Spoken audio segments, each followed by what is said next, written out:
خلق سے اولیاء، اولیاء سے رسل، خلق سے اولیاء، اولیاء سے رسل، اور رسولوں سے اعلیٰ ہمارا نبی، اور رسولوں سے اعلیٰ ہمارا نبی، سب سے اولیٰ اعلیٰ ہمارا نبی، سب سے بالا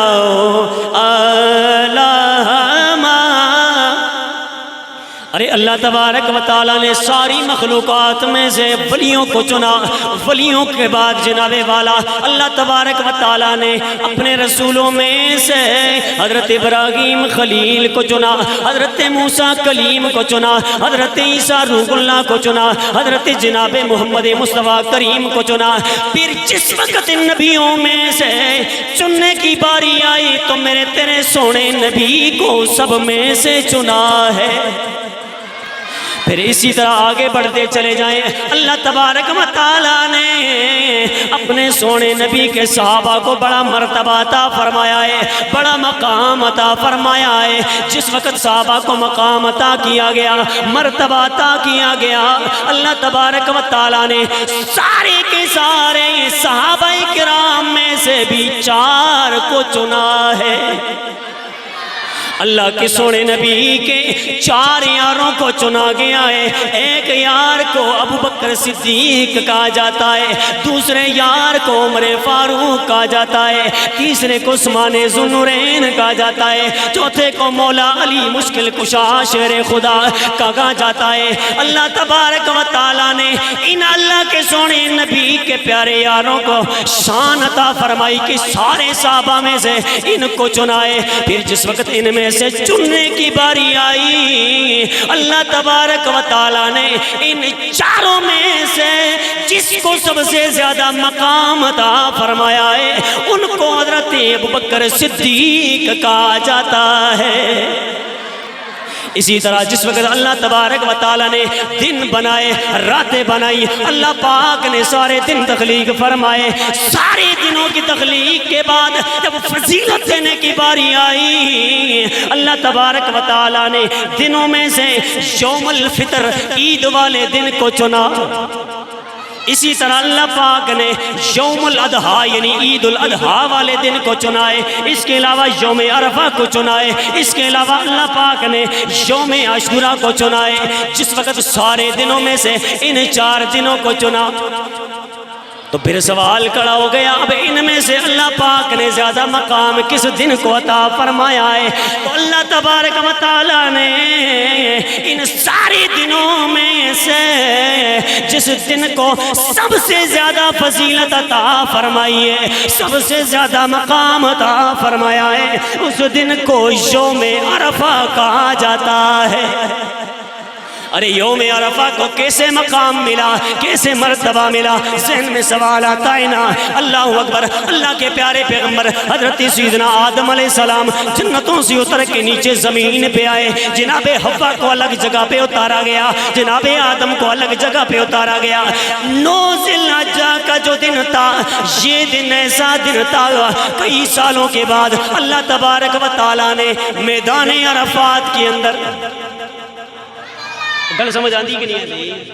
اللہ پاک نے میدان عرفات کے اندر حضرت جناب سیدہ طیبہ ہم سب کی امی جان جناب حوا کو اور اس کے علاوہ جناب سیدنا آدم علیہ السلام کو میدان عرفات میں کئی سالوں کی جدائی کے بعد اکٹھا فرمایا۔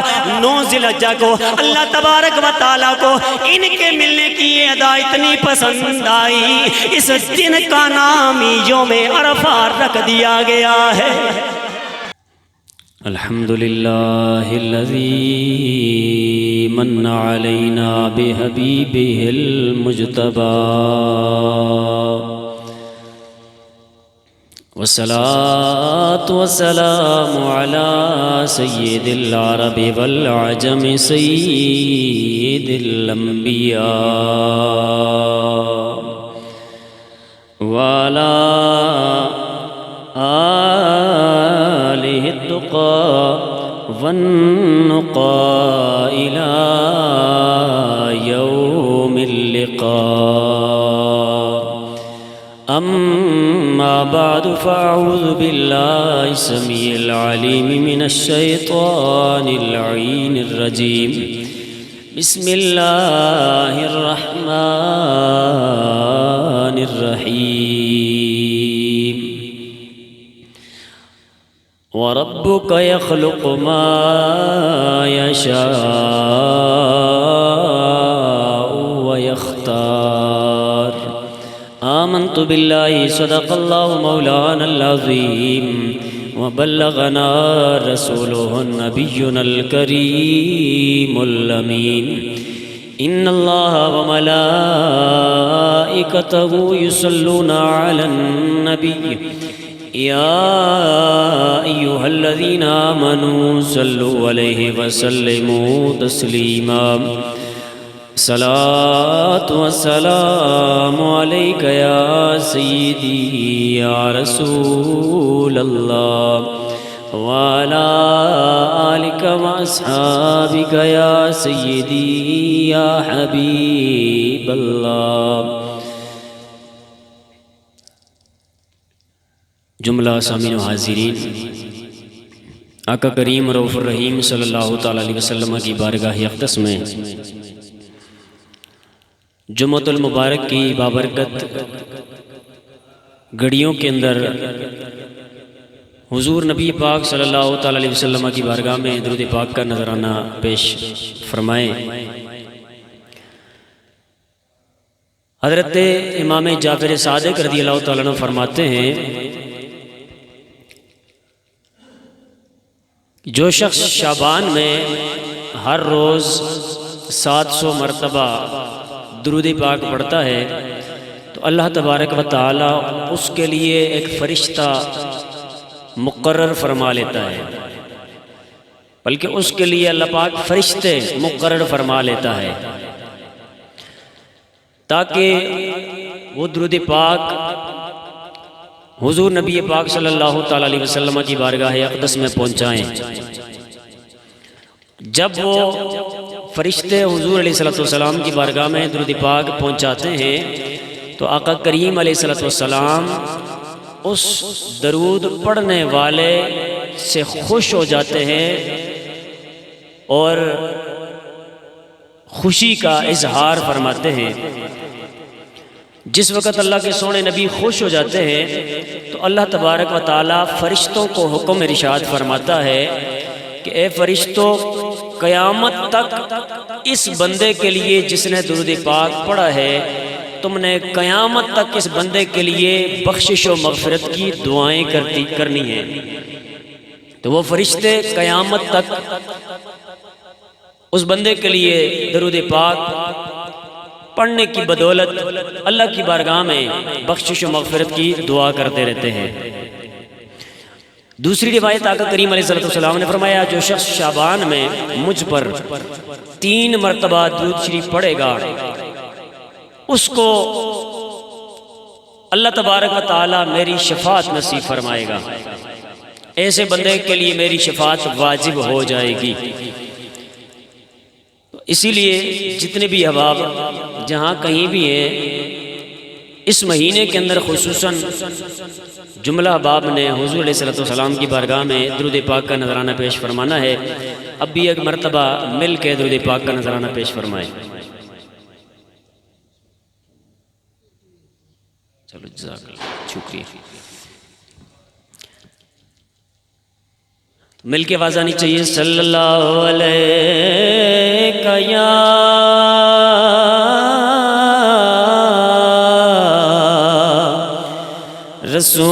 رسول اللہ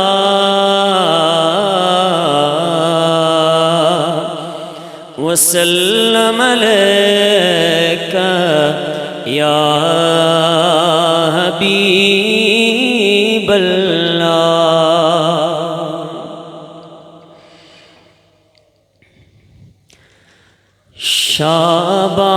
شعبان دی 15 آ گئی ہے، کیا باتاں نے شعبان دیاں، شعبان دی 15 آ گئی ہے، کیا باتاں نے شعبان دیاں،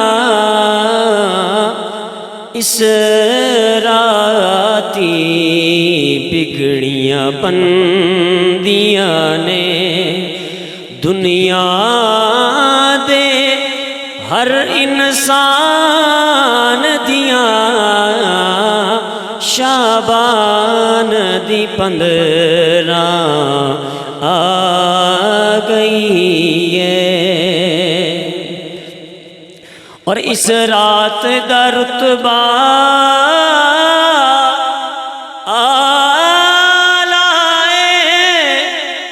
اے فرماؤندہ کملی والا ہے،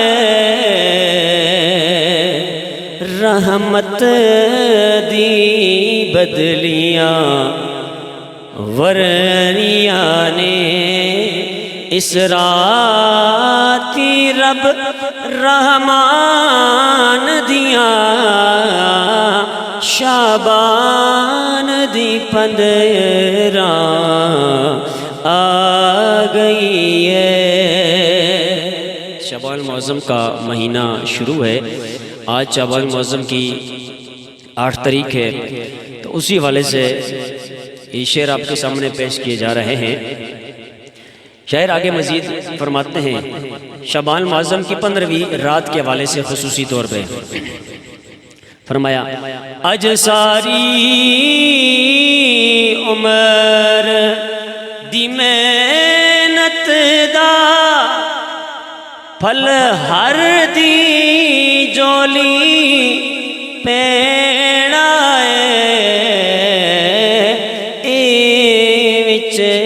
حدیث دے آیا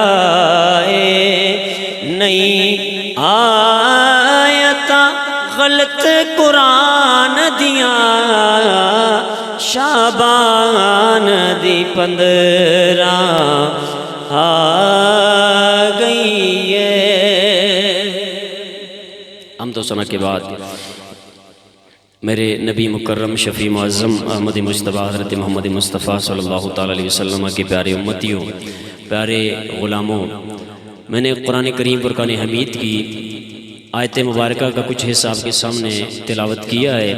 اللہ پاک کی بارگاہ میں دعا ہے اللہ تبارک و تعالیٰ مجھے اس کے ضمن میں حق اور سچ بیان کرنے کی توفیق عطا فرمائے۔ حضرت سیدنا انس بن مالک رضی اللہ تعالیٰ عنہ سے روایت مروی ہے، آپ فرماتے ہیں کہ کریم علیہ السلام نے ارشاد فرمایا، شعبان المعظم یہ وہ مہینہ ہے کہ جس کے اندر بے شمار نیکیاں کی جاتی ہیں رمضان کے لیے، اس لیے اس کو شعبان کہا جاتا ہے، اور رمضان کو رمضان اس لیے کہا جاتا ہے کہ رمضان المبارک گناہوں کو جلا دیتا ہے۔ ام المومنین حضرت سیدہ طیبہ عائشہ صدیقہ رضی اللہ تعالیٰ عنہ سے روایت ہے، آپ فرماتی ہیں حضور نبی کریم صلی اللہ علیہ وسلم کے نزدیک سب سے زیادہ محبوب مہینہ شعبان کا مہینہ تھا، سب سے زیادہ محبوب مہینہ یہ والا مہینہ تھا جو ابھی سٹارٹ ہے، ابھی شروع ہے، اور یہ محبوب اس لیے بھی تھا کہ یہ مہینہ رمضان مبارک سے ملا ہوا ہے۔ اس سے پہلے ہے رجب، پھر شعبان، اور اس کے بعد پھر رمضان مبارک ہے۔ تو آج شعبان معظم کی 8 تاریخ ہے۔ اس ماہ مقدس کی بہت ساری فضیلتیں خود نبی پاک صلی اللہ علیہ وسلم نے بھی بیان فرمائی ہیں، اور اس میں خصوصاً جو 15 شعبان ہے اس کے حوالے سے قرآن پاک کی آیات جو ہیں وہ بھی موجود ہیں اور ان سے کئی اشارات ملتے ہیں اس رات کی عظمت کے حوالے سے۔ قرآن نے اس رات کو لیلہ مبارکہ کہا، یعنی برکت والی رات۔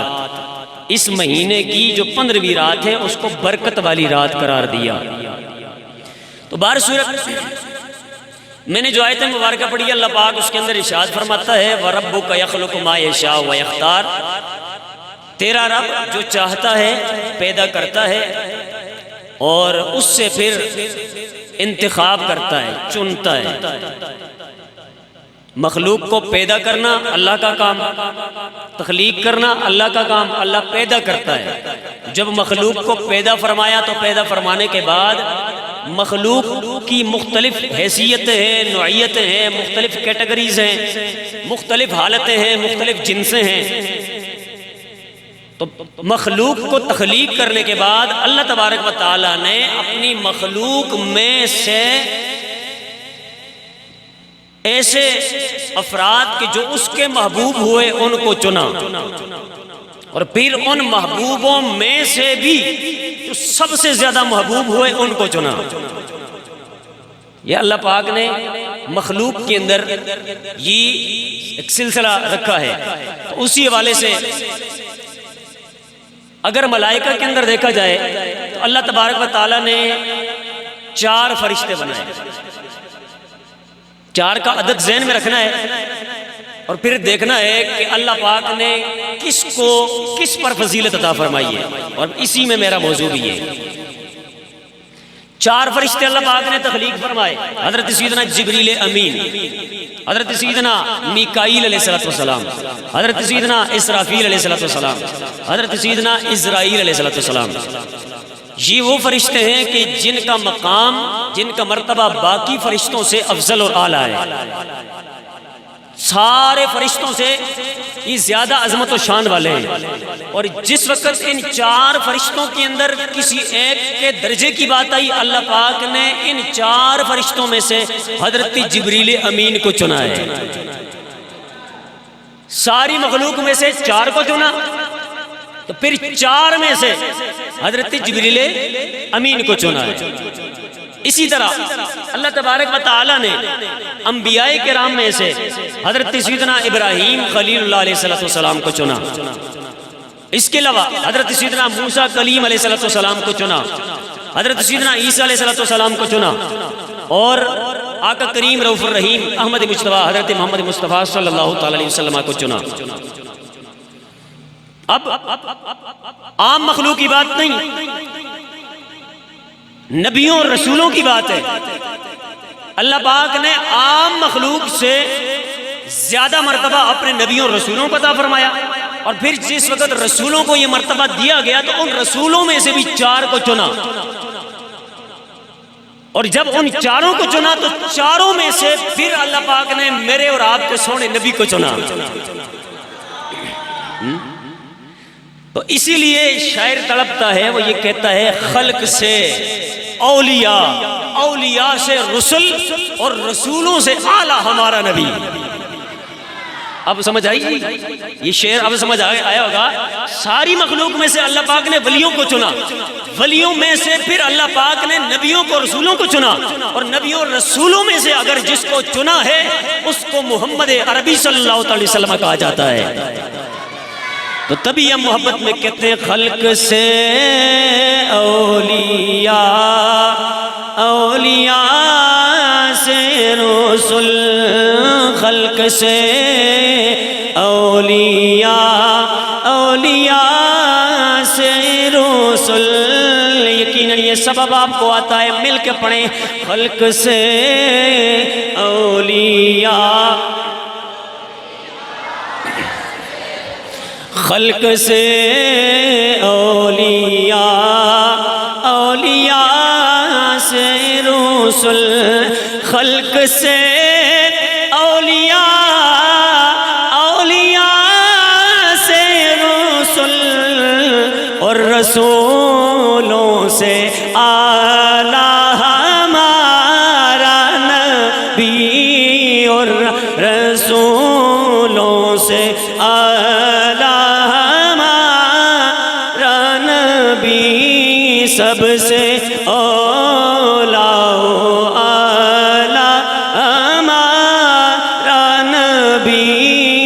سب سے بالاؤ علامہ۔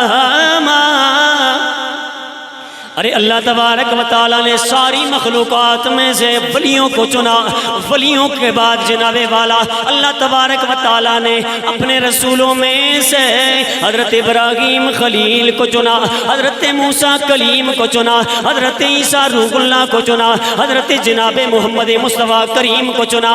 پھر جس وقت ان نبیوں میں سے چننے کی باری آئی تو میرے تیرے سونے نبی کو سب میں سے چنا ہے۔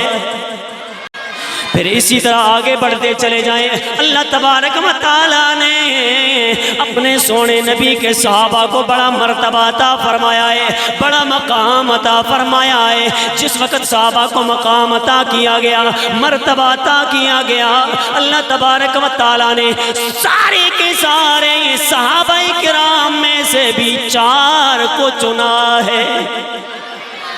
اللہ کے سونے نبی کے 4 یاروں کو چنا گیا ہے۔ ایک یار کو ابو بکر صدیق کہا جاتا ہے، دوسرے یار کو عمر فاروق کہا جاتا ہے، تیسرے کو عثمان ذو النورین کہا جاتا ہے، چوتھے کو مولا علی مشکل کشا شیر خدا کہا جاتا ہے۔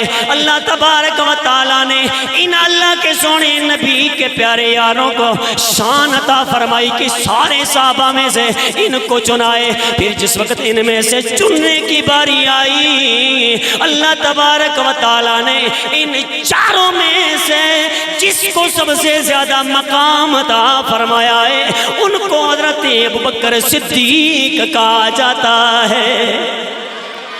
اللہ اکبر، یہ تو تھی بات نبی کے صحابہ کی، 4 کو چنا گیا، پھر 4 میں سے 1 کو چنا گیا۔ اسی طرح مسجدوں کی طرف آئے، مسجدوں کی طرف آئے، اللہ کے گھروں کی طرف آئے، اللہ تبارک و تعالیٰ نے ساری مسجدوں میں سے مسجد حرام کو چنائے۔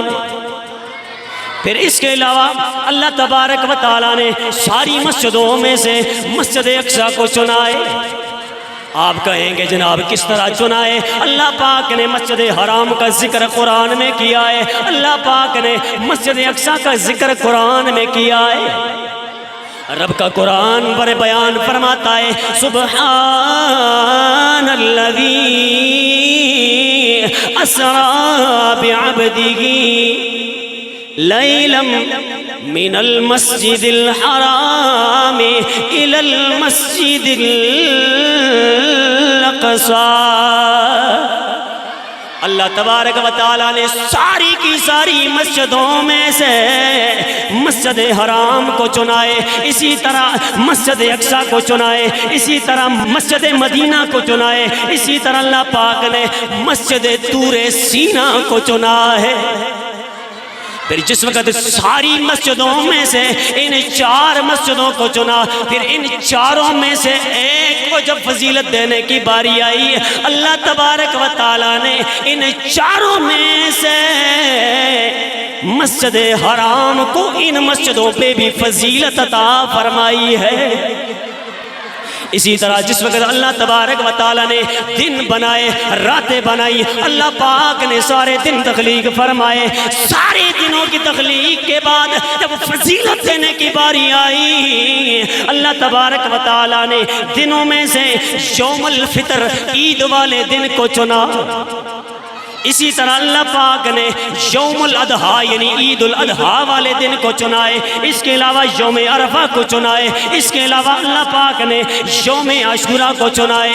جس وقت سارے دنوں میں سے ان 4 دنوں کو چنا تو پھر سوال کھڑا ہو گیا، اب ان میں سے اللہ پاک نے زیادہ مقام کس دن کو عطا فرمایا ہے؟ تو اللہ تبارک و تعالیٰ نے ان سارے دنوں میں سے جس دن کو سب سے زیادہ فضیلت عطا فرمائی ہے، سب سے زیادہ مقام عطا فرمایا ہے، اس دن کو یوم عرفہ کہا جاتا ہے۔ ارے یوم عرفہ کو کیسے مقام ملا، کیسے مرتبہ ملا؟ ذہن میں سوال آتا ہے نا۔ اللہ اکبر، اللہ کے پیارے پیغمبر حضرت سیدنا آدم علیہ السلام جنتوں سے اتر کے نیچے زمین پہ آئے، جناب حوا کو الگ جگہ پہ اتارا گیا، جناب آدم کو الگ جگہ پہ اتارا گیا۔ 9 ذی الحجہ کا جو دن تھا، یہ دن ایسا دن تھا کئی سالوں کے بعد اللہ تبارک و تعالیٰ نے میدان عرفات کے اندر، گل سمجھ آندی کہ نہیں آندی؟ اللہ پاک نے میدان عرفات کے اندر حضرت جناب سیدہ طیبہ ہم سب کی امی جان جناب حوا کو اور اس کے علاوہ جناب سیدنا آدم علیہ السلام کو میدان عرفات میں کئی سالوں کی جدائی کے بعد اکٹھا فرمایا۔ 9 ذی الحجہ کو اللہ تبارک و تعالیٰ کو ان کے ملنے کی یہ ادا اتنی پسند آئی، اس دن کا نام یوم عرفہ رکھ دیا گیا ہے۔ یوم عرفہ یعنی پہچان کا دن، ایک دوسرے کو دیکھا تو دیکھتے پہچان گئے۔ اب سوچنے کی بات ہے، اتنے عرصے سے بچھڑا ہوا بندہ مل جائے تو پھر خود سوچے نا، یہ سوچنے کی بات ہے، سمجھنے کی بات ہے۔ پھر خود سوچے کتنی ایک لگن اور کتنی جناب کتنے پیار کی کیفیت ہوتی ہے بندے کے دل میں، اور کوئی انسان بھی نہیں، دو ہی ہے، ایک جناب حضرت سیدہ حوا اور جناب آدم علیہ السلام۔ جب یہ کافی عرصے کے بعد آپس میں ملتے ہیں میدان عرفات میں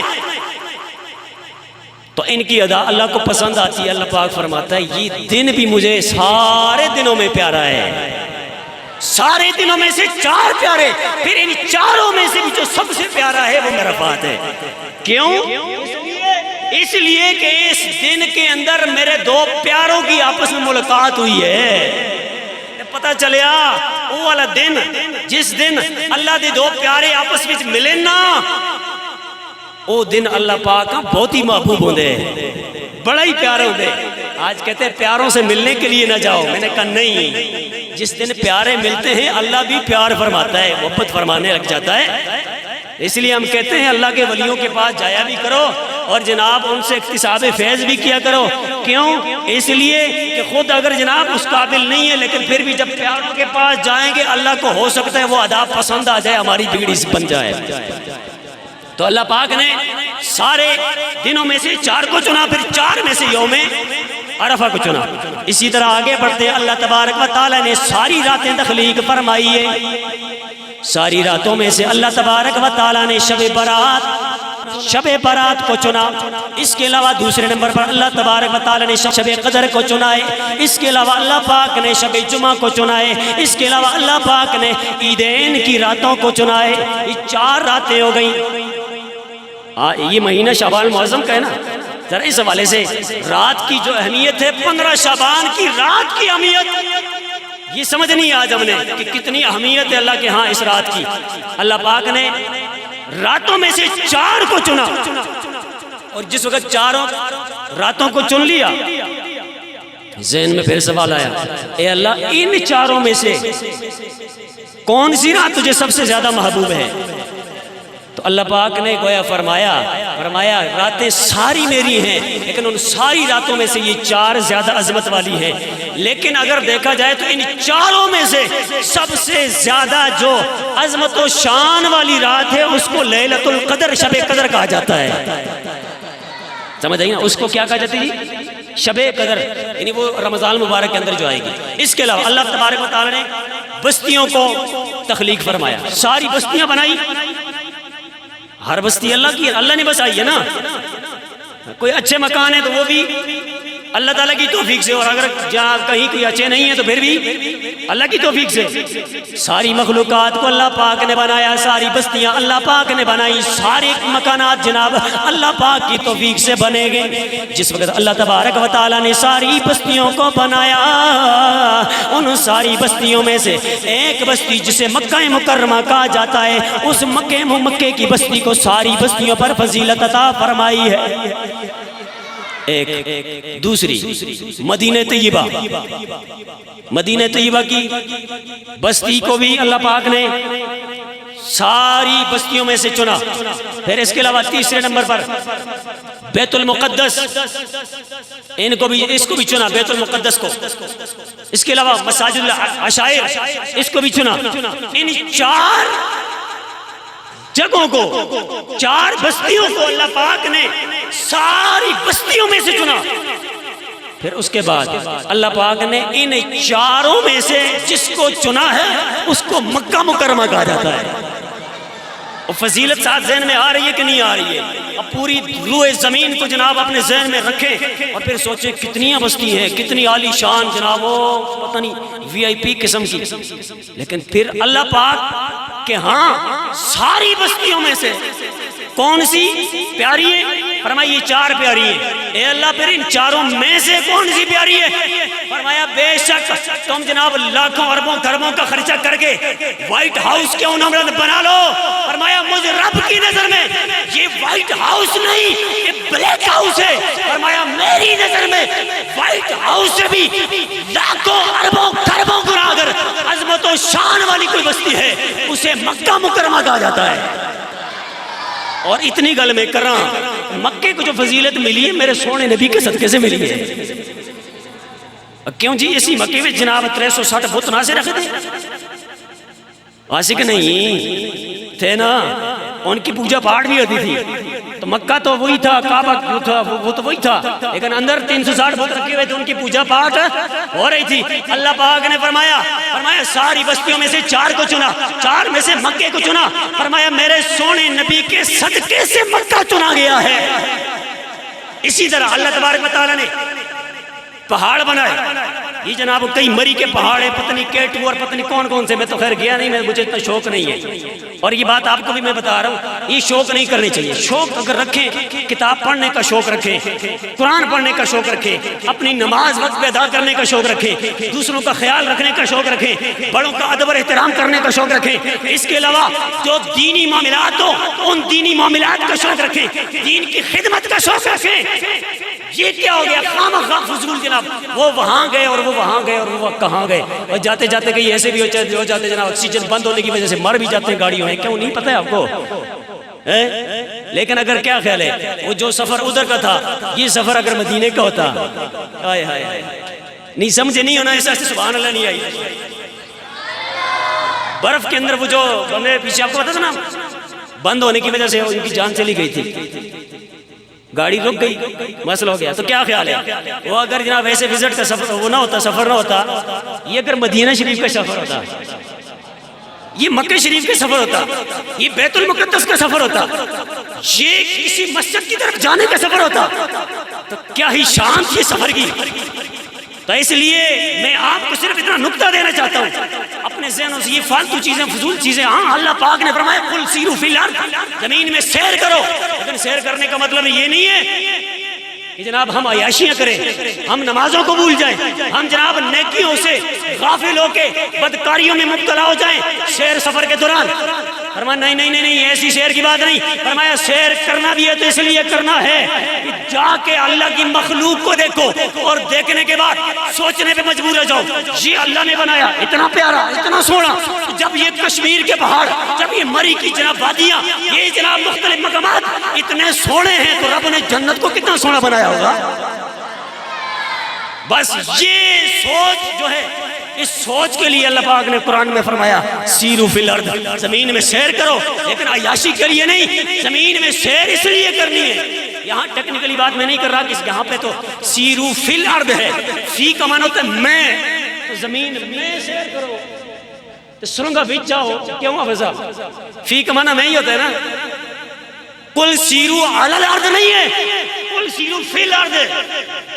تو بہرحال خلاصہ یہ ہے کہ یہاں فی جو ہے یہ اعلیٰ کے معنی میں ہے، فی جو ہے یہ اعلیٰ کے معنی میں ہے، تو مطلب یہ ہے زمین پر سیر کرنا، سرنگ بھی جاؤ نا پھر زمین میں سے بھی ہو جاتا ہے، حقیقی معنی وہاں پہ پھر پایا جاتا ہے۔ لیکن جب حقیقی معنی متعذر ہو جائے، حقیقی معنی پہ عمل نہ ہو سکے، پھر مجازی معنی کو اختیار کیا جاتا ہے۔ تو پھر مجازی معنی کیسے ہوگا؟ فرمایا زمین اتنا سیر کرو، لیکن سیر صرف اپنے نفس خوش کرنے واسطے نہ کرو، بلکہ اس واسطے کرو کہ قدرت کی نشانیاں دیکھ ساں، پھر رب دا پتہ مل سی، رب دا پتہ مل سی، اس کے لیے سیر کریں۔ بات میری دائیں بازا رہی ہے۔ تو اللہ تبارک و تعالیٰ نے کائنات کے اندر بہت سارے پہاڑ تخلیق فرمائے، بڑے بڑے، تو سب کی پتہ میرے کو تو زیادہ نہ آندے ہوئے، لیکن میں نہیں آندے کیونکہ میں گیا ہی نہیں ہوں، سمجھ آئی نا، کبھی لگن ہی نہیں رکھی ہے اس حوالے سے۔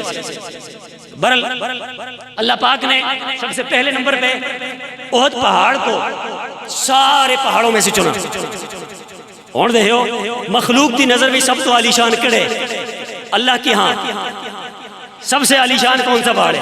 اللہ تبارک و تعالیٰ فرماتا ہے سب سے پہلے جناب احد پہاڑ جو ہے یہ میری بارگاہ میں سارے پہاڑوں سے زیادہ عزت والا ہے، مقام والا ہے۔ پھر اس کے بعد دوسرے نمبر پر فرمایا طور سینا، یہ مقام والا ہے، عزت والا ہے۔ یہ پتہ ہے طور سینا کون سا ہے؟ جس پہ اللہ پاک نے اپنے سونے نبی جناب موسیٰ کلیم کو فرمایا تھا اے پیارے موسیٰ مجھے نہیں دیکھ سکتے ہو، لن ترانی، مجھے، یہ وہ پہاڑ ہے اللہ پاک نے جس پہاڑ کے اوپر اپنی تجلیات میں سے سوئی کے لاکھویں حصے کے برابر جناب نے تجلی ڈالی، یہ پہاڑ عظمت و شان والا پہاڑ بن گیا۔ سمجھ آئی؟ ایک گل میں سادی جی کراں، سادی جی لفظ میں کراں، جس پہاڑ ہوتا اللہ پاک اپنی تجلیات میں سے چھوٹی سی تجلی ڈالے وہ پہاڑ عظمت و شان والا بن جاتا ہے، تو خود سوچیں اس نبی کے دل کا کیا مقام ہوگا جس دل پہ شب و روز اللہ کی تجلیاں نازل ہوتی رہتی ہیں۔